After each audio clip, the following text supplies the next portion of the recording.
Hello friends, तो इस video के अंदर हम अपने नेक्स्ट टॉपिक क्लाइमेट के बारे में डिस्कस करेंगे। तो जैसा कि हम लोगों ने प्रीवियस वीडियो में अपने अमेज़ॉन बेसिन के बारे में देखा था, अब हम यहाँ पे अपने मौसम के बारे में यानी क्लाइमेट के बारे में बात करेंगे। तो चलिए आइए स्टार्ट करते हैं। As you know the Amazon basin stretches directly on the equator. तो जैसा कि आप सब जानते हैं कि जो हमारी अमेज़ॉन की नदी है, बेसिन है, यानी कि जो हमारा समूह है अमेज़ॉन नदियों का, वो क्या है, फैला हुआ है डायरेक्टली ऑन द इक्वेटर, हमारे इक्वेटर से, and is characterize by hot and wet climate. और इसको हम कैरेक्टराइज करते हैं यानी इसको हम दर्शाते हैं वहाँ की गर्मी और उनके जो नम वाली मौसम होती है, क्लाइमेट होती है, उसके थ्रू। और ये ऐसा मौसम यानी कि वहाँ पे हॉट और वेट क्लाइमेट जो होता है वो पूरे साल भर होता है, थ्रू आउट द ईयर होता है। Both day and night are almost equally hot and humid. दोनों ही दिन और रात दोनों ही क्या होता है, लगभग जो है ये इक्वली हॉट होता है या फिर ह्यूमिड होता है यानी नम होता है। या तो दिन जो है पूरी तरीके से गर्म होगा, नम होगा, और रात भी जो है वो पूरी तरीके से गर्म होगा और नम होगा। The skin feel sticky. और ऐसे दिनों में क्या होता है, जो हमारी चमड़ी होती है, हमारी जो स्किन होती है, वो बहुत ज़्यादा चिपचिपा महसूस करती है, स्टिकी महसूस करती है। It rains almost every day. वहाँ पे हर दिन बारिश होती है, that too without much warning. वो भी बिना किसी चेतावनी के जो है वहाँ पे अचानक से बारिश स्टार्ट हो जाती है। यानी कि जैसे हमारे यहाँ पे क्या होता है कि अभी धूप हो रही है और धीरे धीरे क्या है, बादल घेरने लगता है, तो हमें एहसास हो जाता है कि बारिश होने वाली है। बट वहाँ पे क्या होता है कि किसी तरह की आपको चेतावनी नहीं मिलेगी, किसी तरह की वार्निंग नहीं मिलती, अचानक से ही जो होता है बारिश होने लगती है, अचानक से ही जो है वो धूप आ जाती है। तो इस तरीके का कुछ वहाँ पे सिचुएशन होता है, आपको बिना किसी वार्निंग के अचानक से हमारा हर दिन जो है वो बारिश होने लगता है। The day temperature are high with very high humidity. वहाँ पे दिन का जो तापमान होता है वो बहुत ज़्यादा गर्म होता है, हाई होता है, और बहुत ज़्यादा वहाँ पे हाई ह्यूमिडिटी होती है, बहुत ज़्यादा नमी होती है। एट नाइट, रात में क्या होता है, द टेम्परेचर गोज़ डाउन। और जो टेम्परेचर तापमान जो होता है उस जगह का, अमेज़ॉन बेसिन का जो तापमान होता है वो रात के समय में नीचे की ओर चला जाता है, बहुत ज़्यादा गिर जाता है। But the humidity remain high. पर वहाँ की जो नमी होती है वो सेम होती है और उतनी ही होती है जितनी दिन में होती है, मतलब उसमें कोई फ्लक्चुएशन नहीं होता है, नमी वैसी की वैसी रहती है, भले ही तापमान जो होता है वो या तो बढ़ता है या तो गिरता है। ठीक है, तो ये पता चल गया कि अमेज़ॉन बेसिन की क्लाइमेट कैसी है, वहाँ का मौसम कैसा रहता है। ठीक है, फिर बात करते हैं रेन फॉरेस्ट की यानी कि वर्षा वन की बात करते हैं। तो as it rains heavily in this region, इन क्षेत्रों में क्या होता है कि बारिश बहुत ज़्यादा होती है। थिक फॉरेस्ट, क्योंकि ये घना जंगल होता है और बहुत ज़्यादा बारिश होने की वजह से वहाँ पे बहुत ज़्यादा जंगल जो है वो जल्दी जल्दी ग्रो करने लगता है, बढ़ने लगता है, और बहुत मोटा जंगल बन जाता है यानी घना जंगल बन जाता है। The forest are in fact so thick that the dense, जो जंगल होता है वो इतना थिक होता है, इतना घना होता है और इतना ज़्यादा डेंस होता है कि रूफ क्रिएटेड बाय लीव्स, और जो पत्तियाँ होती है वो क्या कर देती हैं, छत बना लेती है, रूफ बना लेती है। And branches does not allow the sunlight to reach the ground, और जो उनकी ब्रांचेस होती है यानी कि उनकी जो शाखाएं होती हैं, पेड़ों की जो शाखाएं होती हैं, वो इवन दो सन की रोशनी को ग्राउंड तक, ज़मीन तक पहुंचने के लिए भी अलाउ नहीं करती हैं, इतनी ज़्यादा घने जंगल होते हैं। इसलिए वहाँ अंदर जो है उनकी ज़मीन तक जो है वो सन की रोशनी भी नहीं पहुँचती है। The ground remain dark and damp, जो वहाँ की ज़मीन होती है, ग्राउंड होती है, वो अंधेरी होती है और नम होती है। इसलिए नम होती है क्योंकि जब सूरज की गर्मी नहीं पहुँचती, लाइट नहीं पहुँचती, तो गर्मी नहीं पहुँचती, इसलिए वहाँ की नमी ही गायब नहीं होती है, और जो ज़मीन होती है वो हमेशा अंधेरा रहता है उस फॉरेस्ट में, जंगल में, और नमी भी होती है हर वक्त।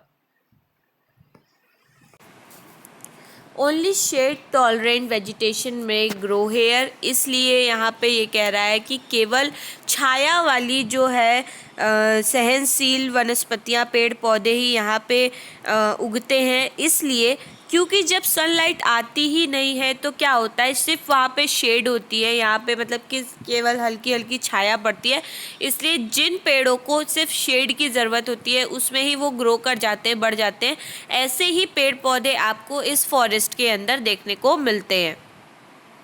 Orchid bromeliads grows as plant parasite, यानी कि जितने भी ऑर्चिड होते हैं, ठीक है, ब्रोमलाइट्स होते हैं, ये सारे पेड़ जो होते हैं, पौधे की जो परजावी होते हैं, प्लांट पैरासाइट होते हैं, यही सारे जो है वो इन जंगलों में ग्रो करते हैं, उगते हैं। ठीक है, जैसे आप 8.3 के अंदर देखो, अमेज़न फॉरेस्ट के बारे में देखो, आपको ये पिक्चर में दिखा रहा है किस तरीके से इनकी जो शाखाएं होती हैं वो किस तरीके से फैली होती है कि वो पूरा एक छत बना लेती है, जिसकी वजह से सनलाइट जो है वो एंटर कर ही नहीं पाता है।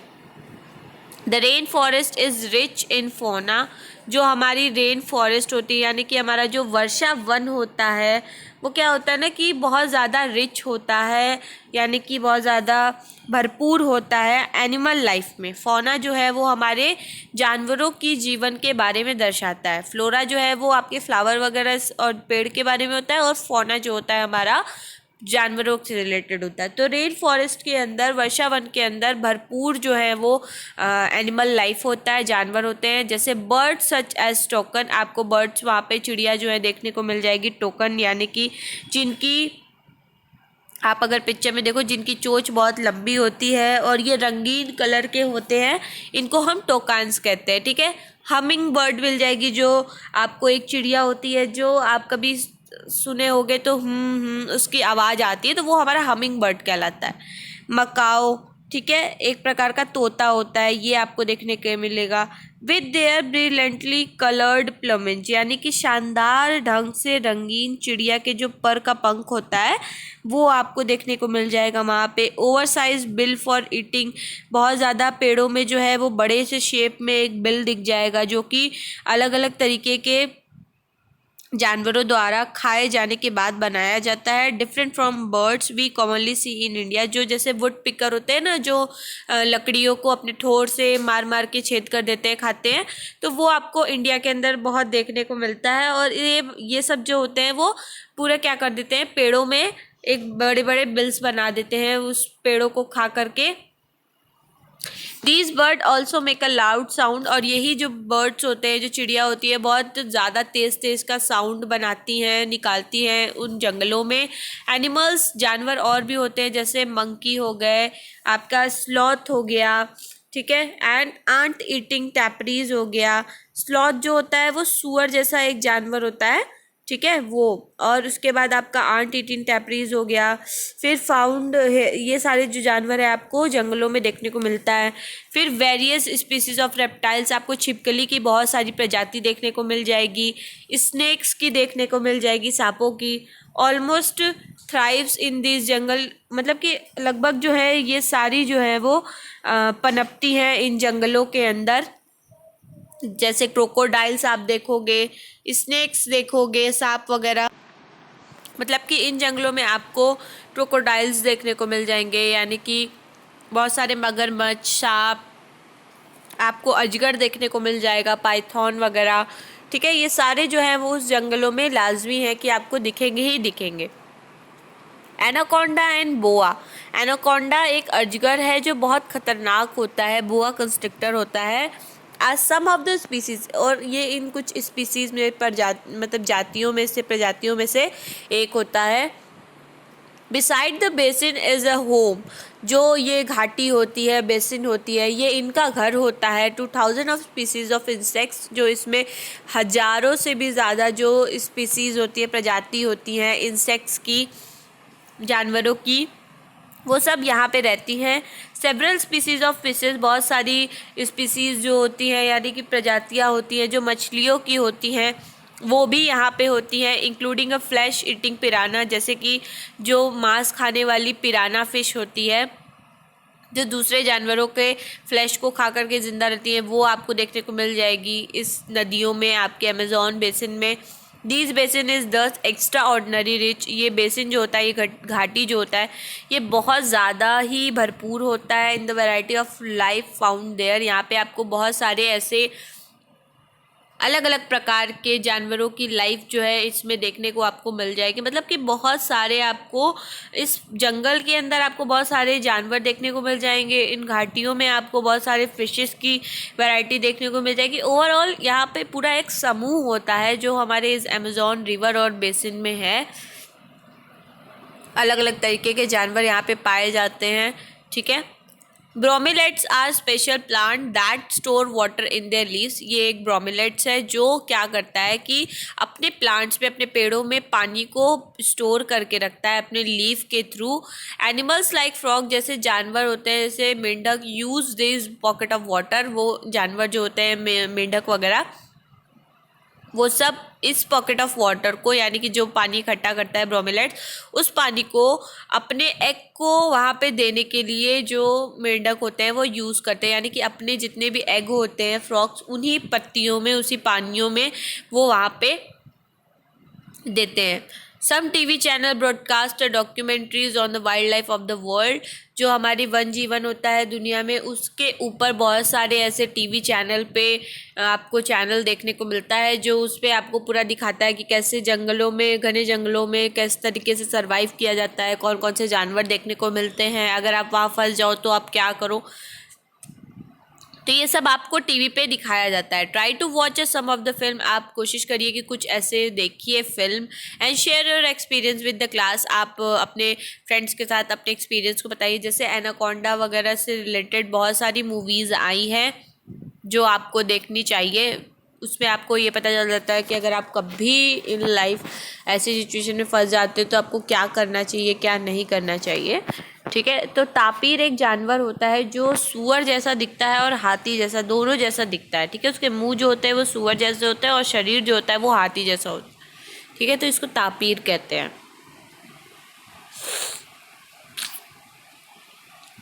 फिर बात करते हैं नेक्स्ट टॉपिक की, people of the rain forest.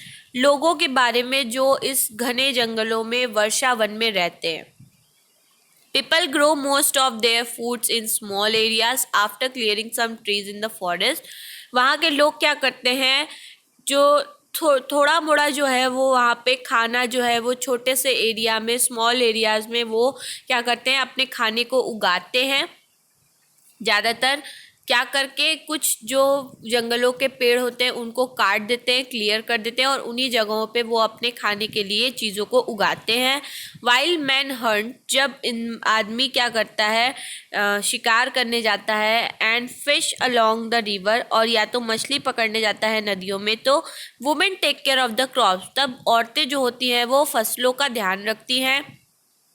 They mainly grow, ये लोग ज़्यादातर जो है वो tapioca, pineapple and sweet potato वगैरह जो है उगाते हैं। यानी टेपियोका भी जो होता है ना, एक कसावा होता है, मतलब कि जो हमारे शकरकंद के बीच में से निकला हुआ जो सफ़ेद सफ़ेद होता है ना, उसी को टेपियोका कहते हैं। और अनानास, पाइनएप्पल ग्रो करते हैं ये लोग। शकरकंद, स्वीट पोटैटो वगैरह ये लोग उगाते हैं। As hunting and fishing are uncertain, अब ये जो हंटिंग होता है यानी शिकार और जो मछली पकड़ने का काम होता है ये अनप्रिडिक्टेबल होता है। ज़रूरी नहीं है कि आप हर दिन शिकार कर ही लो, हर दिन आप मछली पकड़ ही लो। तो it is the women who keep their family, तो यहाँ पे जो औरतें होती हैं वो अपने परिवार को ज़िंदा रखने के लिए, खाना खिलाने के लिए वो वेजिटेबल्स को उगाती हैं। ठीक है। वहाँ पे सब्जियाँ उगाती हैं। They practice slash and burn agriculture, वहाँ पे वो लोग क्या करती हैं, स्लैश और बर्न यानी कि राख और जलाने वाला जो खेती होता है उसका यूज़ करती है, उस एक्टिविटी का यूज़ करती हैं। द स्टेपल फूड इज़ मैनियोक, और वहाँ का जो मूल भोजन होता है, ठीक है, वो मैनियोक होता है। ऑल्सो नोन एज कसावा, जिसको हम कसावा के नाम से भी जानते हैं। That grow under the ground, जो हमारे ज़मीन के नीचे पैदा होता है। लाइक उन क्रॉप्स की तरह, उन फसलों की तरह, यानी कि जैसे पोटैटो हमारा उगता है ना, वैसे ही हमारा ये कसावा भी ज़मीन के नीचे ही उगता है। They also eat queen ants, साथ साथ वो उसकी आंट्स की यानी कि चींटियों की रानियों को भी खाते हैं। एंड एग्स सेक्स, साथ साथ उनके जो एग्स होते हैं सेक्स के सैक के, उसको भी खाते हैं। कैश या कैश क्रॉप्स, वो कैश क्रॉप्स वगैरह यानी माल का जो फसल होता है, जैसे कॉफ़ी, आपका मेज़ हो गया यानी कि भुट्टा हो गया, कोको हो गया, ये सारी चीज़ें भी वो लोग ग्रो करते हैं। The rain forest provide a lot of food, ये जो वर्षा वन होता है ये हमको बहुत सारी लकड़ियाँ प्रोवाइड कर देता है फॉर द हाउस, हमारे घरों के लिए। Some families live in thatched house, बहुत सारा ऐसा परिवार होता है जो फूस के घर में रहता है, यानी कि जो हमारा घास होता है ना, वो लंबा लंबा घास, उसी को कहते हैं फूस। तो वो उनके बने हुए घरों में रहते हैं। शेप लाइक बीव्स, जो एक छत्ता होता है ना, मधुमक्खी का छत्ता, उसकी तरह दिखने वाले घरों में रहते हैं। There are other large apartment like houses, यहाँ पे कुछ और बड़े बड़े अपार्टमेंट्स होते हैं जैसे घरों जैसे कॉल्ड, जिनको हम मलोका कहते हैं। With a steeply slanted roof, जिसका जो रूफ होता है यानी जो उनकी छत होती है कुछ स्लैंट फॉर्म में होती है और खड़ी होती है। Life of the people of the Amazon basin is slowly, जो अमेजोन घाटी है यानी कि अमेजन की जो घाटी है, वहाँ के लोगों की जो लाइफ है, ज़िंदगी जो है वो काफ़ी धीमे धीमे चेंज हुई, स्लोली स्लोली चेंजिंग हुई उसमें। इन द ओल्डर डेज, पहले के दिनों में ये जंगलों का दिल कहा जाता था। The heart of the forest, Amazon basin को हम यहाँ पे जंगलों का दिल कहते थे। Could be reach only by navigating the river, आप वहाँ तक सिर्फ नदियों के नेविगेशन से, नदियों के रास्ते से ही पहुँच पाते थे। इन 1970 में the trans Amazon highway made, 1970 में जो था वहाँ पे ट्रांस अमेजोन एक हाईवे बनाया गया, अमेजन का हाईवे बनाया गया।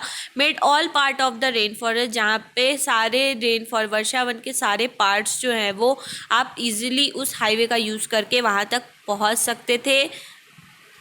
Aircraft and helicopter are also use for reaching various places, हम यहाँ पे बहुत सारे एरोप्लेन का, एयरक्राफ्ट का, हेलीकॉप्टर का, इन सारी चीज़ों का भी यूज़ करके अलग अलग जगहों पर भी पहुँच जाते थे। The indigenous population was pushed out from the area, जो हमारे स्वदेशी आबादी थी उनको जो है वो काफ़ी ज़्यादा फोर्स किया गया, निकाल दिया गया इन क्षेत्रों में से।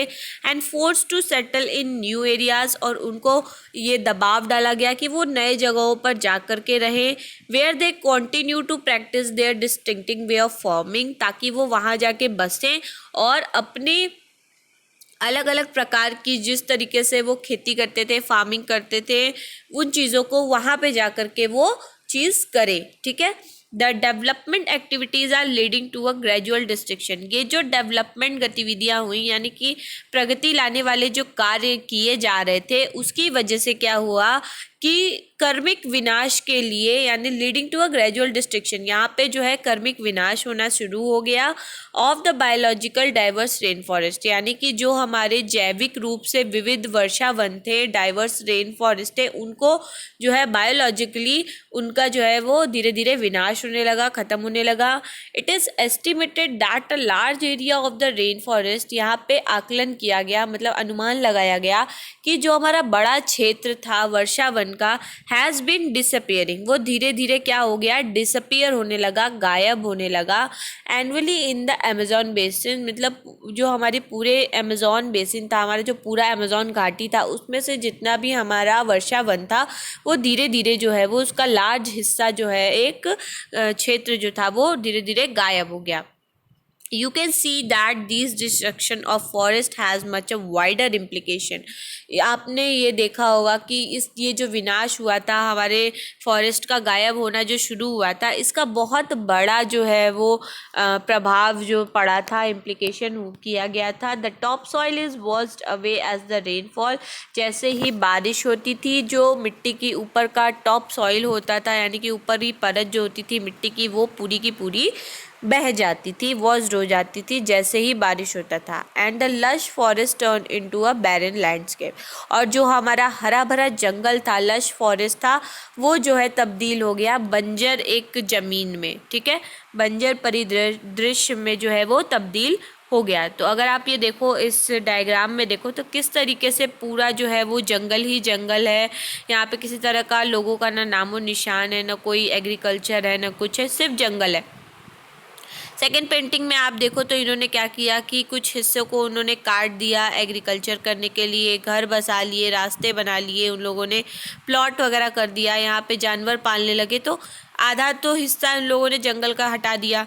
फिर उन्होंने क्या किया, धीरे धीरे और ज़्यादा घर बना लिए उन लोगों ने, ये सारी चीज़ें कर ली और जंगल जो है और ज़्यादा जो है गायब हो गया। धीरे धीरे हमारा जंगल जो था वो पूरी तरीके से डिसअपीयर होने लगा था। अब ये जो स्लैश एंड बर्निंग एक्टिविटी मैंने आपको बताई, यानी कि जो राख और जलाने वाली खेती थी, वो क्या होती है basically, is a way of cultivating land. ये एक तरीका है जिससे हम अपनी ज़मीन की खेती करते हैं। Where farmer clear a piece of land, जहाँ पे जितने भी कृषि होते हैं, फार्मर्स होते हैं, वो क्या करते हैं, अपने ज़मीन का एक पीस जो है वो क्लियर कर देते हैं, साफ़ कर देते हैं, बाय स्लैशिंग और कटिंग डाउन ट्री। किसके थ्रू, या तो उसको जला के राख कर देते हैं या तो काट देते हैं पूरे पेड़ों को, एंड बुशेस जितने भी झाड़ होते हैं उनको भी वो वहाँ से काट करके हटा देते हैं।